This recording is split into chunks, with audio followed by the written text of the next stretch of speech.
సచిన్ టెండూల్కర్ 10వ తరగతిలో ఉత్తీర్ణత కాలేదు. స్టీఫెన్ హాకింగ్ చక్రాల కుర్చీకే పరిమితమయ్యారు. అయినా వారు ప్రపంచాన్ని జయించారు. ఈ రోజు 10వ తరగతి ఇంటర్ పబ్లిక్ పరీక్ష ఫలితాలు వెలువడుతున్న నేపథ్యంలో విద్యార్థులు తల్లిదండ్రులకు ఒక ముఖ్యమైన సందేశం.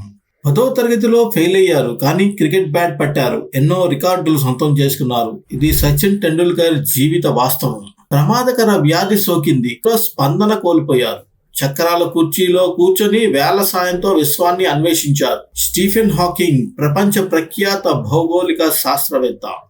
రాష్ట్రం నుంచి సుమారు కొన్ని లక్షల మంది విద్యార్థులు ఈసారి 10వ తరగతి ఇంటర్ పబ్లిక్ పరీక్షలు రాశారు. ఈ రోజు ఫలితాలు విడుదలవుతున్న వేళ పిల్లలు, తల్లిదండ్రులు తమ ఆశలతో ఎదురు చూస్తున్నారు. పరీక్షలు జీవితానికి ఒక అడుగు మాత్రమే, అంతిమ లక్ష్యం కాదు. మార్కులు తగ్గాయని, ఉత్తీర్ణత రాలేదని నిరాశ పడవద్దు. జీవితంలో మరెన్నో అవకాశాలు వేచి ఉంటాయి అని విద్యా నిపుణులు హెచ్చరిస్తున్నారు. ఫలితాల సీజన్లో ప్రతి ఏడాది కొందరు విద్యార్థులు తీవ్ర మానసిక ఒత్తిడికి గురవుతున్నారు. మార్కుల భయంతో తమ ప్రాణాలను తాము తీసుకుంటున్న విషాద ఘటనలు నమోదవుతున్నాయి. తల్లిదండ్రులు పెట్టుకున్న ఆకాంక్షలు, తమ భవిష్యత్ ఆశలు మరుస్తున్న ఆ క్షణంలో ఒక్క అడుగు వెనక్కి తీసుకోండని నిపుణులు విజ్ఞప్తి చేస్తున్నారు. ఓటమి అంటే అంతం కాదు, కొత్త ప్రారంభానికి నాంది. సచిన్ జీవితం చెప్పింది అదే, హాకింగ్ జీవితం నేర్పించింది అదే. ఫలితాలు ఏమొచ్చినా ముందడుగు వేయండి. మీ ఇంటి బిడ్డకు అండగా నిలబడండి.